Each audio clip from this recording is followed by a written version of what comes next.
حضرت شیخ سعدی فرماتے ہیں میں رود بار کے جنگلوں میں کھڑا تھا تو ایک آدمی چیتے کے اوپر سوار تھا، ہاتھ میں سانپ کا کوڑا پکڑا ہوا تھا، تو میرے قریب آ کے اس نے بریک لگائی نا جب، تو میں ٹھٹر گیا، ڈر گیا۔ تو وہ مسکرا کے کہنے لگے، وہ صاحب جو چیتے پہ سوار تھے، سعدی ڈر گئے ہو؟ تو میں نے کہا بات ہی ڈرنے کی ہے، پھر چیتے پہ تم سوار ہو، ہاتھ میں سانپ کا کوڑا پکڑا ہے۔ تو سعدی فرماتے ہیں وہ بزرگ مسکرا کے بولے، سعدی تو خدا کا ہو جا، خدا کی خدائی تیری ہو جائے، تو ہو کے تو دیکھ ان کا، پھر نوکر ہو جائے گی ساری خدائی تیری۔ لیکن ہم جب زر کے پیچھے لگ گئے تو پھر غلام بن گئے۔ یہ دنیا کی مثال سائے کی طرح ہے، سائے کے پیچھے بھاگو گے تو آگے بھاگے گا، سائے کے آگے بھاگو گے تو پیچھے بھاگے۔ اللہ اکبر۔ حضور نے ایک سوراخ سے بیل نکلتے ہوئے دیکھا، نکلنے کے بعد پھر دوبارہ اس چھوٹے سے سوراخ سے وہ گھسنا چاہتا ہے لیکن وہ گھس نہیں پاتا۔ تو جبریل امین سے پوچھا یہ کیا ماجرا ہے؟ عرض کی یا رسول اللہ صلی اللہ علیہ وسلم، یہ اس شخص کی مثال بیان کی گئی ہے جو زبان سے بڑا بول بول بیٹھتا ہے اور پھر اس کو واپس لینا چاہتا ہے تو وہ نہیں لے پاتا۔ جو آپ بول دیا پھر وہ واپس نہیں ہو سکتا، اس لیے بولنے سے قبل سوچ کے بولنا چاہیے۔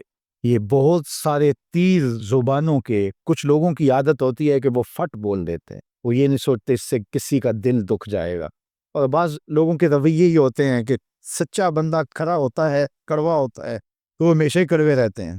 یہ کون سی بات ہے؟ رسول اللہ سے بڑا سچا کوئی نہیں تھا، حضور سے میٹھا کوئی نہیں تھا، تو یہ کیا بات ہوئی کہ یہ خیال کر کے کہ میں سچا ہوں اور کڑوا ہوں، ہر وقت زہر اگلتے رہو، لوگوں کی عزتیں اچھالتے رہو، لوگوں کی آبروؤں پہ حملہ کرتے رہو کہ میں سچا ہوں، اور سچا بندہ کھڑا ہوتا ہے بات کر دیتا ہے۔ اپنی گفتگو کو کنٹرول میں کرو، کسی کا دل نہ توڑو، کسی کے دل کو اذیت نہ پہنچاؤ، خلق خدا کی بہتری کا سوچو، خود سہلو اپنے اوپر لیکن کسی کو تکلیف نہ پہنچا۔ اللہ کے محبوب علیہ الصلوۃ والسلام جب ناراض ہوتے تھے تو اللہ کے محبوب علیہ السلام کے چہرے سے صحابہ پہچانتے تھے کہ حضور غصے میں، کوشش حضور کی ہوتی کہ کچھ نہ کہا جائے، اور اگر حضور علیہ السلام کچھ کہنا چاہتے تو پھر آقا کریم علیہ السلام اجتماعی طور پہ کہتے کہ بعض لوگوں کا یہ خیال ہے ایسا نہیں ہے ایسا ہے، تاکہ اس کو دیکھو، کئی لوگ بھرے مجمع میں ایک شخص کو ٹارگٹ کرتے ہیں، ایسا کرنے سے اس کی عزت ہی باقی نہیں رہتی۔ اللہ کے محبوب ایسا نہیں کرتے تھے، جب کسی کو کہنا ہوتا تو بھرے مجمع میں حضور کہنے کی بجائے حضور ایک ویسے بات کرتے کہ بعض لوگ ایسے کرتے ہیں، بعض ایسے کرتے ہیں، ایسے نہیں کرنا چاہیے، اور جس کا ماجرا ہوتا وہ سمجھ جاتا۔ تو یہ کوئی بات نہیں ہوتی کہ میں کھڑا آدمی ہوں، میں سچا آدمی ہوں، میں لوگوں کے دل چیرتا رہوں، میں لوگوں کے دل پر حملہ آور ہوتا رہوں، لوگوں کے جذبات سے کھیلتا رہوں، لوگوں کو تکلیف اور آزار پہنچاتا رہوں، اور خلق خدا کے لیے میں تکلیف کا باعث بن جاؤں صرف اس بات پر کہ میں سچا ہوں۔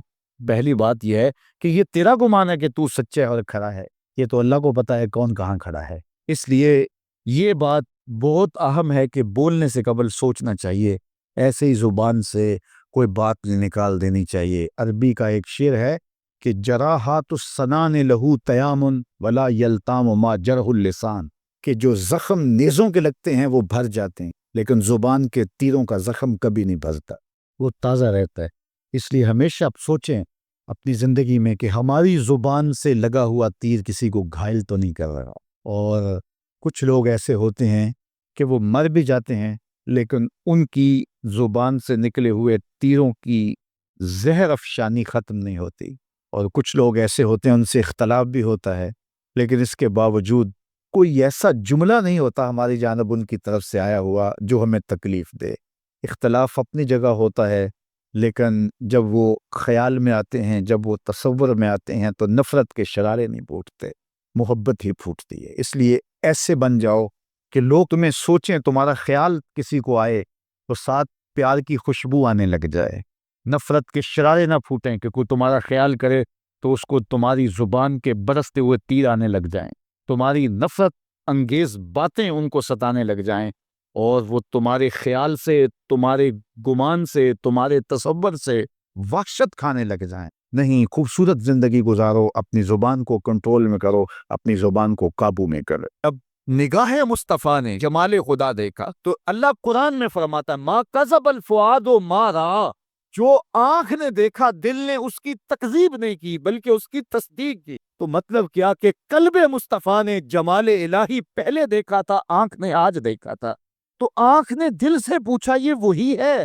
جو درد بن کے دل میں رہتا تھا، جس کی تمنائیں بے تاب رہتی تھی، جس کے لیے راتوں کے رات جگے تھے، جس کے لیے سحری کے سجدے تھے، جس کے لیے خلوت میں توبہ کے آنسو تھے، کیا یہ وہی ہے؟ جب دل سے آنکھ نے پوچھا تو دل پکار اٹھا، ہاں یہ وہی ہے۔ یہاں ایک جملہ کہنا چاہتا ہوں، جو دل میں رہتا ہو وہ آنکھوں میں آ جائے، اسے تو معراج کہتے ہیں۔ جو دل میں رہتا ہو وہ آنکھوں میں آ جائے، اسے ہی تو معراج کہتے ہیں۔ ما کذب الفؤاد ما رأى، جو آنکھ نے دیکھا دل نے اس کی تصدیق کی، اس کی تکذیب نہیں کی۔ مطلب کیا؟ دل نے پہلے ہی دیکھا تھا، آنکھ نے آج دیکھا۔ اللہ اکبر! ایسا ہو سکتا ہے کہ آنکھ نہ دیکھے، دل پہلے دیکھ لے؟ قبر میں سوال ہوتا ہے، من ربو کا، ما دینوں کا، تیرا رب کون ہے، تیرا دین کیا ہے؟ پھر حضور علیہ السلام جل و فراز ہوتے ہیں تو پوچھا جاتا ہے، ما کنت تقول فی ھذا الرجل، تو ابو جہل کیا کہتا ہے؟ ہاتھ لا ادری، ہائے افسوس میں تو نہیں پہچانتا یہ کون ہے۔ ابو لہب سے سوال ہوتا ہے قبر میں، یہ کون ہے؟ وہ کہتا ہے ہاتھ لا ادری، ہائے افسوس میں نہیں جانتا یہ کون ہے۔ اچھا جانتا نہیں تو پتھر کس کو مارتا تھا؟ جانتا نہیں تو کانٹے کس کی راہوں میں بکھیرتا تھا؟ جانتا نہیں تو اوجریاں کس پہ ڈلواتا تھا؟ جانتا نہیں تو بدر میں کس کے مقابل آیا تھا؟ جانتا نہیں تو دار الندوہ میں بیٹھ کے سازشیں کس کے خلاف تیار کی تھی؟ کس کی گرفتاری کے لیے 100 سرخ اونٹ انعام رکھا تھا؟ 300 اوکیا چاندی کس کے لیے انعام رکھی تھی؟ لیکن کہتا ہے ہاتھ لا ادری، ہائے افسوس میں نہیں جانتا۔ یہ کون کہہ رہا ہے جو ساری زندگی میرے حضور کو دیکھتا رہا، آج قبر میں اترتا ہے تو پوچھا جاتا ہے تو وہ کہتا ہے میں نہیں پہچانتا، مجھے نہیں پتا یہ کون ہے۔ اور 14 صدیاں گزرنے کے بعد ایک مومن قبر میں اترتا ہے، فرشتے پوچھتے ہیں علم الدین بتا یہ کون ہے؟ تو وہ کہتا ہے پیچھے ہٹو، پہلے پائے ناز کو چوم تو لینے دو، میں تو مر کے پہنچا ہوں یہاں اس دل ربا کے واسطے۔ وہ کسی نے کہا نا، آئے وہ میرے مزار پہ گھونگٹ اتار کے، آئے وہ میرے مزار پہ گھونگٹ اتار کے، مجھ سے تو نصیب اچھے ہوئے میرے مزار کے، یہ تو بخت سور گئے کہ وہ میری قبر پہ آئے۔ تو کہا کہ یہ بتا کون ہے؟ تو اس نے کہا پیچھے ہٹو، پہلے مجھے قدم تو چوم لینے دو۔ اگر میں جانتا نہیں تو درود کیوں پڑھتا تھا؟ اگر پہچانتا نہیں تو قصیدے کیوں گاتا تھا؟ اگر جانتا نہیں تو جان جیسی متاع عزیز کیوں وار دی تھی؟ اللہ اکبر! ذرا غور کیجئے، جس نے دیکھا تھا وہ کہتا ہے ہاتھ لا ادری، افسوس میں نہیں جانتا۔ اور جو صدیوں بعد مومن سالے قبر میں اترتا ہے، عاشق رسول قبر میں اترتا ہے، تو وہ کہتا ہے ساری زندگی میں تو راہیں ہی ان کی تکتا رہا، مجھے تو پیر میرے علی شاہ نے پورا نقشہ بتایا تھا، مکھ چند بدر شاہ شانی ہے، متھے چمک دی لاٹ نورانی ہے، کالی زلفت اکھ مستانی ہے، مخمور رکھی ہیں مد بریاں۔ یہ تو وہی ہیں، میں تو ساری زندگی ان کے انتظار میں کھڑا رہا۔ شب ہجر کی سختیاں کوئی اس سے جا کے پوچھے، تیری راہ تکتے تکتے جسے صبح ہو گئی۔ کہا میری تو زندگی گزر گئی ان کی راہیں تکتے ہوئے، ان کا انتظار کرتے ہوئے۔ اچھا جس نے دیکھا وہ پہچان نہیں رہا، اور جس نے نہیں دیکھا وہ پہچان رہا ہے۔ اقبال بولے در دل مسلم مقام مصطفیٰ، آب روئے ماز نام مصطفیٰ۔ کہا مومن کے دل میں ڈیرے ہی حضور کے ہوتے، تو ہر مومن کے دل نے تو حضور کو دیکھا ہے، اگرچہ آنکھ نے نہیں دیکھا، دل نے جو دیکھا ہو جب وہ آنکھ میں آئے، یہی تو پھر بانک پن ہے زندگی کا، یہی تو عروج ہے، یہی تو معراج زندگی ہے۔ اس لیے قلب مصطفیٰ نے تو پہلے دیکھا تھا، آنکھ نے آج دیکھا، آنکھ نے دل سے پوچھا کیا یہ وہی ہے؟ ما کذب الفؤاد ما رأى، اللہ قرآن میں فرماتا ہے جو آنکھ نے دیکھا دل نے اس کی تکذیب نہیں کی۔ ذرا آگے بات کیجئے، افتمارونہ علی ما یری، کہا تم اس بات پہ بحث کر رہے ہو کہ اس نے اسے دیکھا کہ نہ دیکھا؟ وَلَقَدْ رَآهُ نَزْلَةً أُخْرَى، اللہ فرماتا ہے ایک بار نہیں 2 بار دیکھ۔ سورۃ النجم کے اندر بھی فَأَوْحَىٰ إِلَىٰ عَبْدِهِ، اس نے اپنے عبد سے بات کی، اور وہاں بھی دیکھیے سبحان الذی اسریٰ بعبدہ، یہاں بھی عبد کا لفظ بولا گیا۔ یہ اس لیے کہ اتنی قربت نصیب ہوئی تو کوئی وہم میں مبتلا نہ ہو جائے، جس طرح نصارہ نے حضرت عیسیٰ کی عظمتوں کو دیکھ کر کے انہیں ابن اللہ کہہ دیا، تو یہاں کوئی اشتباہ کا شکار نہ ہو جائے۔ کہا دیکھو اتنی قربتوں کے باوجود عبد عبد رہا، معبود معبود رہا۔ عبد اور معبود کے درمیان جو فاصلہ تھا وہ مٹا نہیں، وہ برقرار رہا۔ لیکن ملاقات بھی ہوئی، قربت کی بھی انتہا ہو گئی، لیکن اس کے باوجود عبد اور معبود کا باہمی فرق بھی باقی رہا، اور اس نے اپنے بندہ خاص کو بہت کچھ عطا کیا، جھولیاں بھر دی، حضور بارگاہ ازدی میں حاضر ہوئے۔ تو عرض کی التحیات للہ والصلوات والطیبات کہ مالک میری جانی مالی بطنی ساری عبادتیں تیرے لیے۔ یہ معراج کی حکایت ہے جو ہم تشہد پڑھتے ہیں، اپنا سب کچھ اللہ کے حضور پیش کیا، اور اللہ تعالیٰ جل شانہ نے اپنے محبوب کو فرمایا السلام علیکہ ایھا النبی ورحمۃ اللہ وبرکاتہ۔ تو سلام اور رحمتیں اور برکتیں محبوب پہ نازل ہوئیں، اور سلامتیوں کا یہ وعدہ حضور کی امت کے حصے میں بھی آیا جب حضور نے جواب دیا السلام علینا وعلی عباد اللہ الصالحین، یہ سلامتی ہمارے لیے اور نیک صالح اللہ کے جتنے بھی بندے ہیں سب کے لیے۔ تو حضور نے گناہ گاروں کا ذکر اپنی آغوش میں لے کر کے کیا، جمع کے صیغے کے ساتھ السلام علینا وعلی عباد اللہ الصالحین، صالحین کا ذکر کیا، لیکن علینا کے اندر جو جمع کی ضمیر ہے اس میں گناہ گاروں کو بھی سمیٹ لیا۔ اللہ اکبر، یہ حضور کی شان ہے، حضور نے گناہ گاروں کو کبھی بھی تنہا نہیں چھوڑا ہے۔ معراج کی ان خلوتوں میں پہنچ کر بھی گناہ گاروں کو اپنے دامن میں سمیٹ لیا، اور حشر کا دن بھی ہوگا تو حضور گناہ گاروں کو اپنے دامن میں سمیٹ لیں گے۔ میرے امام بولے پیش حق مجدہ شفاعت کا سناتے جائیں گے، آپ روتے جائیں گے ہم کو ہنساتے جائیں گے، وسعتیں دی ہیں خدا نے دامن محبوب کو، جرم کھلتے جائیں گے اور وہ چھپاتے جائیں گے۔ تو وہ عبد خاص نے وہاں پہنچ کر کے بھی گناہ گار امت کو یاد رکھا، اور امت کی بخشش اور امت کی مغفرت اللہ کے حضور اس کی گزارشیں کی، اور معراج اس امت کے لیے ایک بہت بڑا انعام ہے۔ حضور کی بلندیاں، حضور کا عروج، آقا کی عظمتوں کا بانکپن تو ہے ہی ہے، لیکن اس سے گناہ گار امت کا بھی کام بن گیا، ان کی بخشش، ان کی مغفرت اور ان کے لیے نزول رحمت کا ذریعہ بن گیا۔ ایک روایت میں آتا جب سحری کا وقت ہوتا ہے، شوہر اٹھتا ہے اور اپنی بیوی کو بھی بیدار کرنے کی کوشش کرتا ہے، اللہ کی بندی اٹھ اور اللہ کے حضور سجدہ ریزی کر لیں۔ وہ رحمتوں کے بٹنے کے لمحے ہیں، دعاؤں کی قبولیت کی گھڑیاں ہیں، انوار اترتے ہیں ان لمحوں میں، رزق بڑھتا ہے ان لمحوں میں۔ تو وہ اٹھتا ہے اور اپنی بیوی کو بھی بیدار کرنے کی کوشش کرتا ہے۔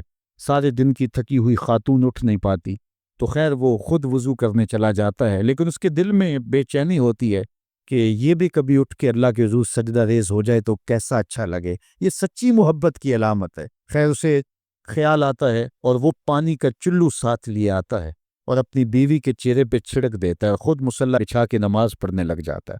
بیوی اٹھتی ہے، دیکھتی ہے میرا شوہر نماز میں ہے، تو اسے بھی خیال آتا ہے، اٹھتی جلدی سے وضو کرتی ہے، مصلی بچھا کے شوہر کے قریب نماز پڑھنے لگ جاتی ہے۔